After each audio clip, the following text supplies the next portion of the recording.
계속해서 우리는 고린도 교회의 여러 문제를 살펴보고 있습니다. 고린도 교회 그 문제들 가운데 첫 번째 문제, 우리가 지난번에 살펴보았던 분열과 분쟁의 문제가 있었고, 또 지난 시간에는 음행을 비롯한 범죄한 형제들에 대해서 교회 공동체가 어떻게 다루어야 할 것인가에 대해서도 살펴보았습니다. 오늘 우리가 세 번째 문제를 살펴보게 되는데, 이 세 번째 문제는 교인들 간의 법적인 송사의 문제입니다. 교인들 간에 문제가 생겨서 재판을 하게 되는 문제라는 것입니다. 이 복음이 헬라 문화권에 전파되고 수많은 이방인들이 예수를 믿고 하나님의 교회 안에 들어오게 되면서부터 피할 수 없는 이 두 개의 충돌이 있어지게 됩니다. 유대 문화권과 헬라 문화권 사이에 본격적인 충돌이 일어납니다. 그래서 오늘 본문의 이 법정 소송의 문제도 바로 그런 배경 속에서 일어나는 문제 중에 하나가 되는 것입니다. 이 유대인들은 원래 이 문제가 생기면 이 유대적인 히브리 전통에 의하면 쉽게 어떤 재판정에 가거나 그렇게 하지 않았습니다. 이 유대인들은 원래 그 가족 간이든 이웃 간이든 문제가 생기면 그 마을과 그 공동체의 지도자를 찾아갑니다. 보통 우리가 흔히 부르는 랍비라고 하는 사람들이죠. 그리고 또 그 마을에 나이가 많으시고 인생의 경륜이 많으신 장로들을 찾아가서 그 문제를 내려놓고 그 장로나 또 그 랍비가 하나님의 말씀에 근거된 세상의 어떤 법보다도 높은 차원의 질서와 또 그 어떤 윤리와 어떤 그런 제도를 따라서 상담을 해주는 그 해결책을 따라가는 것이 이 유대인들의 전통적인 관습이었습니다. 그래서 그 인간관계나 또 이웃 간의 관계 속에서 다양한 문제들을 하나님의 말씀에 근거한 그 질서와 법칙을 따라서 풀어갔던 그 어떤 그 해결의 사례들을 쭉 모아놓은 것이 우리가 흔히 고전 중에 고전이라고 하는 탈무드라고 하는 책입니다. 그런데 그 반대로 이 헬라 문화권에서는 아주 오래전부터 철학과 지혜를 중시 여기는 그런 풍조가 있었죠. 그래서 우리가 흔히 아는 소크라테스, 아리스토텔레스 이런 철학자들의 그 영향을 받고 그 철학자들이 어떤 문제를 가지고 서로 논쟁하고 변론하는 것을 아주 자기네들은 자랑스럽게 여겼고 그것이 자기들 문화의 어떤 독특함이라고 여겼습니다. 그러면서 발전된 것이 뭐냐면 법이라고 하는 것이 발전되었습니다. 그래서 이 헬라 사람들은, 이방인들은 조그마한 문제, 사소한 문제들도 법정에 가서 여러 배심원들을 두고 재판하는 것을 아주 자연스럽게 여기는 그런 문화가 이 헬라인들에게는 있었다는 것입니다. 고린도 도시도 역시 바로 이 헬라 문화권 속에 있었기 때문에 고린도 교인들 중에는 이 헬라 문화의 영향으로 서로 간의 문제, 교인들 간의 문제도 이건 재판으로 법으로 해결해야 된다, 이렇게 간단하게 생각했던 사람들이 있었던 것 같습니다. 그래서 교인들 간에 문제가 생기자마자 별로 심각하게 생각하지도 않고 그냥 바로 법정으로 가는 거예요. 왜? 그들은 자기네들이 그게 자연스러운 모습이었으니까. 그런데 오늘 1절이 바로 그렇게 그 사건을 전개하게 됩니다. 1절에 보니까 너희 중에 누가 다른 이와 더불어 다툼이 있는데 구태여 불의한 자들 앞에서 고발하고 성도 앞에서 하지 아니하느냐.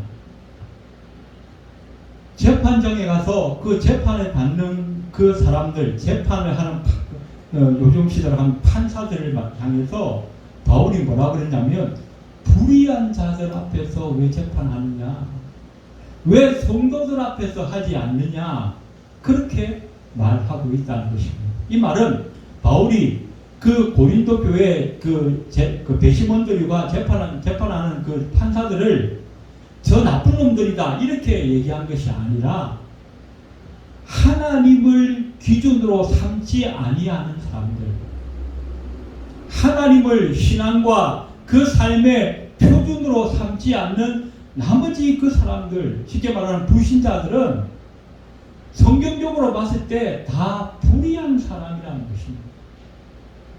그래서 우리가 성경에 이 불의라고 하는 이 단어를 영어에 뭐라고 그러냐면 godless라고 표현한 경우들이 많습니다. godless, 하나님이 없는 그런 뜻입니다. 우리가 세상을 살다 보면 이 불신자들과의 문제는 법으로 해결해야 될 그런 경우들이 많이 있습니다. 우리가 실제로 성경에 보면 바울도 이 불의한 자들에게, 불신자들에게 고소를 당해서 재판을 받는 그런 모습들이 나오죠. 그때 바울이 뭐라고 그랬습니까? 자기의 그 억울함을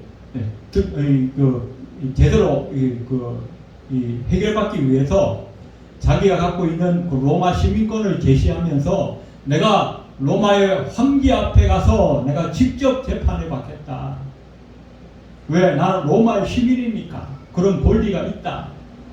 그런 기록을 우리가 성경을 통해서 보게 되기도 합니다. 그러나 오늘 본문이, 바울이 오늘 본문에서 말씀하고 있는 것은 적어도 교회 공동체 안에서 교인과 교인 사이에, 성도와 성도 사이에 일어나는 이 문제에 대해서만큼은 세상 법정에 가지 말고 하나님의 법, 하나님의 지혜로 해결할 수 있어야 하지 않느냐라고 말씀하고 있다는 것입니다. 그래서 오늘 바울이 말합니다. 야, 너희가 그 문제를 가지고 꼭 그 세상 법정까지 가야만 했느냐? 왜 좀 너희가 믿는 하나님 앞에 나와서 하나님의 지혜를 빌리려고 하지 않았느냐? 그러면서 할 수만 있다면 성도 간의 문제는 세상의 법정에 가는 것이 아니라 하나님의 방식으로, 하나님의 방법으로 해결해야 한다라고 말하고 있다는 것입니다. 자, 왜 바울이 교인들 간의 문제를 가지고 세상 법정에 가지 말라고 했는가? 오늘 본문을 통해서 우리는 그 이유를 세 가지 정도 우리가 찾아볼 수가 있습니다. 자, 첫 번째 이유는 세상 법정에 가서 우리가 재판을 받는 것은 성도로서의 합당한 신분에 걸맞지 않기 때문이다 라고 말씀하고 있습니다. 오늘 2절을 보시면 이런 말씀을 합니다. 성도가 세상을 판단할 것을 너희가 알지 못하느냐? 세상도 너희에게 판단을 받겠거든 이라고 말씀하고 있습니다. 오늘 바울은 우리 성도들은 어떤 사람이냐? 우리 그리스도인들이 어떤 사람이냐? 온 세상을 심판할 수도 있는 사람이다. 그런데 그 사람이, 그런 사람들이 그 문제 하나를 해결하지 못하여서 세상의 법정까지 그것을 끌고 가느냐? 그것은 성도답지 못하다는 것입니다. 오늘 3절에도 보니까 우리가 천사를 판단할 것을 너희가 알지 못하느냐? 그러하거든 하물며 세상 일이야. 어제 놀라운 말씀을 합니다. 바울은 뭐라고 그럽니까? 우리가, 저와 여러분이 온 세상을 판단할 뿐만 아니라 천사들도 판단할 수 있는 존재라는 것입니다. 종말론적으로 우리가 주님과 함께 마지막 날 그 심판대 앞에 설 때에 우리는 이 세상뿐만 아니라 천사들까지도 판단할 수 있는 사람들이라는 것입니다. 마태복음 19장 28절에도 예수께서 이르시되 내가 진실로 너희에게 이르노니 세상이 새롭게 되어 인자가 자기 영광의 보좌에 앉을 때에 나를 따르는 너희도 12보좌에 앉아 이스라엘 12지파를 심판하리라. 우리는 주님과 함께 마지막 날 온 세상을 심판하고 천사들도 심판할 사람들. 그래서 다른 성경에 보면 그것을 가지고 우리가 어떻게 해요? 왕노릇할 것이다 라고 말씀하고 있습니다. 그래서 온 세상을 심판하고 천사들까지도 심판하는 왕노릇할 사람이, 아니 실제로 우리 향해 뭐라 그랬어요? 왕같은 제사장이라 그랬어요. 그런 사람들이 그저 그 세상의 문제 하나 해결하지 못하여 가지고 예수도 안 믿는, 하나님을 알지도 못하는 그 불신자들 앞에 가서 아이고 판사님 이 문제 좀 해결해 주세요, 그러는 것이 합당하냐 하는 것입니다. 그래서 뭐예요? 성도의 신분에 걸맞지 않는 짓이다 라고 바울은 말씀하고 있다는 것입니다. 두 번째, 왜 우리 교인들이 간의 문제를 세상의 법정에 가져가면 안 되는 것인가? 두 번째 이유는 교회의 법과 질서가 세상의 것보다 높은 차원에 있기 때문이다 라고 말씀하고 있습니다. 오늘 5절에 보니까 내가 너희를 부끄럽게 하여 이 말을 하노니 너희 가운데 그 형제가 한 일을 판단할 만한 지혜 있는 자가 이같이 하나도 없더냐 라고 말씀하고 있습니다. 성도들 간에 문제가 생겼고 교인들 간에 문제가 생기면 너희 가운데 그저 이 문제를 해결해 줄 수 있고 이 문제에 대해서 상담해 줄 수 있는 그런 지혜로운 자가 한 사람도 없느냐라고 책망하고 있다는 것입니다. 여러분, 아까 제가 말씀드렸죠. 이 고린도 지역은 오래전부터, 수백 년 전부터 철학과 지혜가 발달되어져서 그것을 자기들의 프라이드로 삼고 자랑하고 다녔던 그런 사람들입니다. 그런데 정작 사람과 사람 사이에 그 문제 하나도 해결하지 못한다고 한다면 너희들이 그 자랑하는 그 철학과 지혜가 무슨 소용이 있느냐? 평소에는 나는 무슨 파요, 나는 무슨 파요 그러면서 자기들의 그 철학과 자랑을 막 떠버리고 다니면서 자랑하고 그것으로 인해서 다른 그 파에 있는 사람들을 오히려 배척하고 비난했던 그런 사람들이 정작 자기 인생에 그 문제 하나도 해결하지 못한다고 한다면 그 철학과 그 지혜가 무슨 소용이 있느냐는 겁니다. 그래서 그러면서 뭐요? 부끄러운 줄 알아라, 창피한 줄 알아라.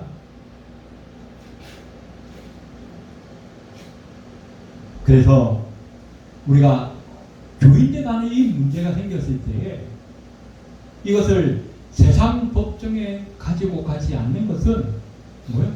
우리가 부끄러움을 당하지 않기 위함이라는 것입니다. 일반 그 법조계에서도 이런 얘기가 있습니다. 법은 도덕의 최소한이다. 또 법은 양심의 마지노선이다. 그런 말을 일반적으로 한다고 합니다. 여러분, 우리가 인간 사회에서 어떤 갈등의 문제가 생기면 그 갈등을 해소할 수 있는 가장 쉽고 빠른 방법이 뭔지 아십니까? 주먹으로 해결하는 거예요. 그래서 이 사람들이 흔히 주먹이 법보다 빠르다 그런 얘기 하잖아요. 하지만 주먹을 행사하고 폭력을 행사하는 그 사회는 어떻게 해요? 미개한 사회예요. 그보다 더 조금 높은 단계가 뭐냐면 법으로 해결하는 단계입니다. 그래서 이 법은 우리가 인간의 생활을 하면서 사회생활을 하면서 지켜야 할 도덕과 양심의 최저 수준이라는 것입니다. 적어도 이 정도는 지켜야지, 이 정도를 지키지 않으면 인간 사회가 파괴되고 관계가 파괴되기 때문에 최저선으로 만들어서 적어도 이것까지도 지키지 않으면 이것은 처벌하고 감옥에 가든지 우리 사회에서 좀 분리시키든지 해야 된다는 거예요. 그러면 그 법보다도 더 높은 차원, 그것은 우리가 상식이라고 이해합니다. 상식보다 더 높은 차원의 뭐라고 하는가? 도덕과 윤리라고 말하는 것입니다. 그리고 이 도덕과 윤리 위에 뭐가 있는가? 양심과 사랑의 법. 그리고 그 양심과 사랑의 법 위에 최고 수준의 질서와 도덕이 뭐냐면 바로 하나님의 말씀이다 라고 기독교에서는 말씀하고 있다는 것입니다. 여러분, 제가 예를 들어 보겠습니다. 남의 물건을 훔치면 감옥 간다. 이건 뭐예요? 법이에요. 법. 일반법. 그런데 가난한 사람을 보면 도와줘라. 이것은 뭐예요? 일반법은 아니에요. 법 때문에 가난한 사람을 보면 도와줘라. 그런 건 없어요. 하지만 이것은 우리가 어떤 기준? 법보다 더 높은 도덕과 윤리의 기준에 둔다는 것입니다. 내 이웃을 사랑하라. 이것은 뭐예요? 양심과 사랑의 법입니다. 도덕과 윤리를 더 높은 차원으로 뛰어넘는 거예요. 그러면 내 이웃을 사랑하라는 이 법과 물건을 훔치면 감옥 간다라고 하는 이 법 중에 어떤 것이 더 높은 차원입니까? 내 이웃을 사랑하라. 이게 양심과 사랑의 법이기 때문에 일반 세상에서 말하는 이 일반 법보다 훨씬 높은 차원에 있다는 거예요. 그러면 우리 성도들은 뭔가 일반법의 기준에서 살아가는 것이 아니라 예수님의 사랑의 법, 예수님께서 우리에게 주신 그 양심의 법을 따라서 살아가야 하는 사람들이고, 최종적으로는 하나님의 말씀의 기준을 두고 살아가야 하는 우리 성도들이라는 것입니다. 그렇기 때문에 우리가 이 하나님의 말씀과 양심의 법, 이 사랑의 법을 제쳐놓고 일반법에다가 우리 삶의 기준을 맞추는 것은 뭐 하는 거예요? 부끄러운 일이라는 것입니다. 쪽팔리는 얘기라는 거예요. 쉽게 말하면. 성도의 신분에 맞지 않는 거라는 거예요. 그렇기 때문에 교회의 질서와 양심, 교회의 질서와 기준은 세상의 일반법보다 훨씬 더 높은 차원에 있기 때문에 교인들 간의 문제를 왜 일반법에 취급하는 세상 법정에 가지고 가느냐, 지금 바울이 그 얘기를 하고 있다는 것입니다.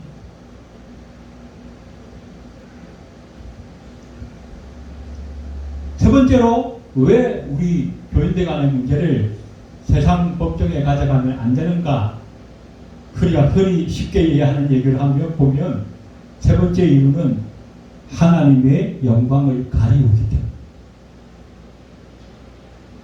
오늘 7절에 보면 이런 말씀을 합니다. 너희가 피차 고발함으로 너희 가운데 이미 두려탄 허물이 있나니 차라리 불의를 당하는 것이 낫지 아니하며 차라리 속는 것이 낫지 아니하냐. 너희가 피차 고발함으로 너희 가운데 뚜렷한 허물이 있다라고 말씀합니다.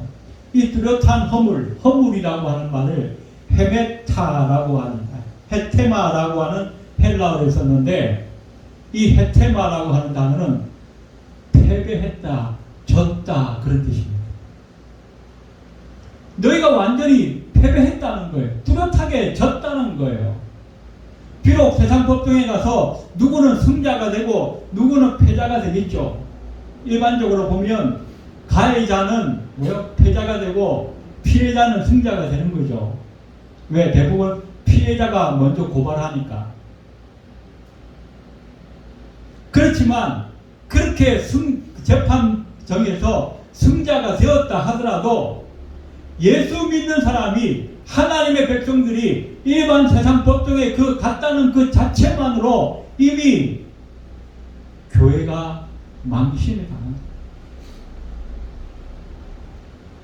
그래서 하나님의 백성들이 세상 법정에 가서 하나님의 고차원적인 그 질서와 법규, 양심의 법, 사랑의 법, 하나님의 말씀을 제쳐놓고 일반 법정에 갔다는 그 자체가 너희 둘이 다 졌다는 거예요.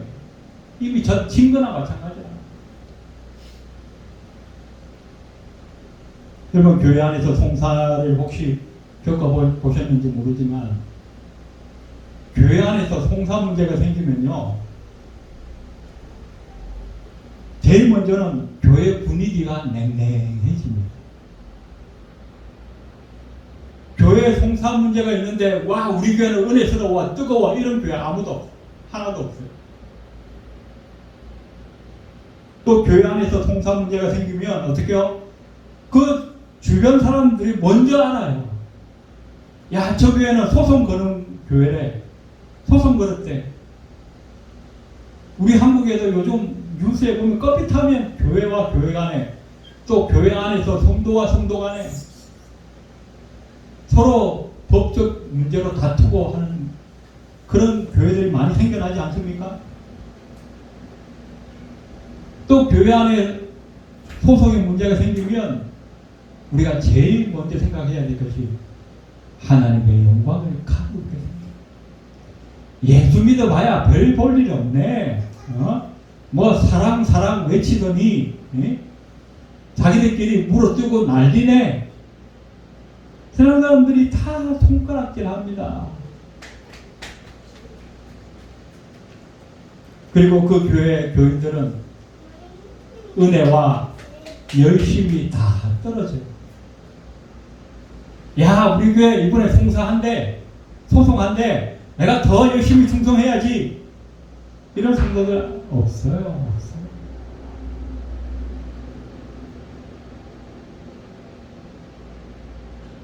그래서 교회 안의 송사의 문제는요, 마치 제가 개인적인 생각이지만 부부 싸움과 마찬가지입니다. 싸움이 난다는 것은 분명히 어느 쪽이 한쪽이 잘못했기 때문에 그러지 않겠습니까?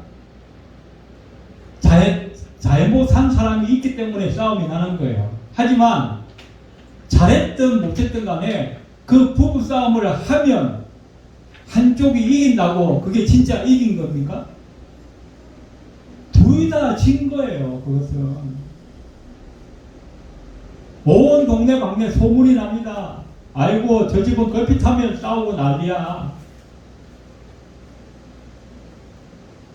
교회도 마찬가지다. 저 교회는 걸핏하면 소송이야. 걸핏하면 싸움이야. 그래서 어떻게 해요?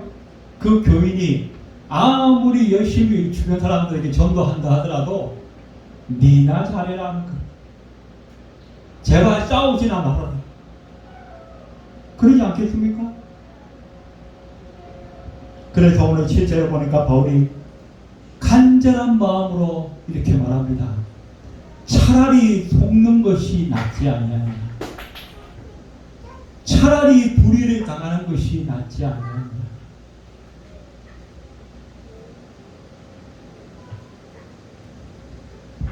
내가 조금 손해보더라도, 내가 조금 양보하더라도 우리 교회가 망신당하고 하나님의 영광 가리우는 것보다 낫다. 그러면서 내가 조금 참고 양보한다면 내가 손해보는 것을 하나님이 그냥 가만히 보고 계실까요?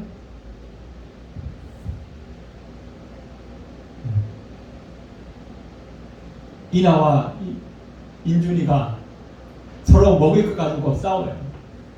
내가 먹을래. 내가 먹을 거야. 내가 오빠니까 내가 먹어야 돼. 아니야, 동생이니까 내가 먹어야 돼. 싸우다가 물론 그럴 일은 없겠지만 이나가 갑자기 큰 깨달음이 와가지고, 아, 우리 둘이 싸우면 우리 엄마가 마음 아파하실 거야. 그래, 내가 양보할게. 오빠 다 먹어. 그러지 않겠지만 그런 일이 생긴다면 어떡해요? 엄마가 그걸 보면 이나에게 그 과자 100봉지라도 사주고 싶은 마음이 있을 거예요. 내가 양보할게. 우리는 남매인데, 우리는 가족인데, 엄마가 보면 가슴 아파할 텐데 내가 양보할게. 내가 좀 손해보더라도. 우리 하나님이 우리를 보실 때 그러지 않겠습니까? 우리 하나님이 우리를 보실 때는 우리는 다 형제 자매예요. 하나님의 자녀들입니다. 그래서 오늘 본문에 보니까 너희는 형제라 그랬어요. 이 형제란 말은 아델포스 그런 뜻입니다. 헬라어는 재밌게 이 아델포스라는 말을 쓰는데 같은 자궁에서 나왔다, 그런 의미를 갖고 있어요. 쉽게 말하면 같은 엄마 뱃속에서 나왔다는 거예요. 그러니 형제죠. 그런데 지금 누구를 향해서? 고린도 교인 한 사람 한 사람을 향해서 너희는 한 하나님을 한 아버지라고 부르는 형제 자매라는 거예요. 그러니까 가족끼리니까 싸우지 말고 가족 안에서 하나님의 법으로, 가족의 사랑으로 잘 해결하라는 거예요. 세상 법정에 가지 말고, 그래서 하나님 영광 가리우고 교회 망신 당하지 말고 하나님의 사랑의 법으로 잘 해결하라는 것입니다. 오늘 예화를 하나 준비하긴 했는데 시간이 많이 가서 예화는 생략하도록 하겠습니다. 우리가 세상 살다 보면 이런저런 문제들이 많이 생기고 세상이 많이 복잡해졌어요. 그리고 초대교회 당시보다도 지금 우리 현대인들은 훨씬 더 악해진 것 같아요. 심성이. 그래서 교회 안에 송사의 문제도 빈번하게 생겨나고 있습니다. 하지만 오늘 우리는 이 말씀을 기억해야 할 것 같습니다. 우리는 한 하나님을 아버지라고 부르는 형제 자매입니다. 그렇다고 한다면 우리의 모든 것을 보고 계시는 그 하나님 앞에서 내가 이 형제와 이 자매의 허물과 잘못을 하나님의 사랑으로 내가 이해하고 용서함으로 말미암아서 내가 조금 손해보고 내가 조금 희생하더라도 그 모든 것을 하나님이 아시고 갚아주실 것을 믿고 하나님 앞에 용서함으로 사랑함으로 나아갈 수 있는, 그래서 아름다운 교회 공동체를 날마다 이루어갈 수 있는 우리 가족들, 우리 식구들 다 되시기를 주의 이름으로 축원드립니다. 기도드리겠습니다. 고마우신 하나님, 은혜를 감사합니다.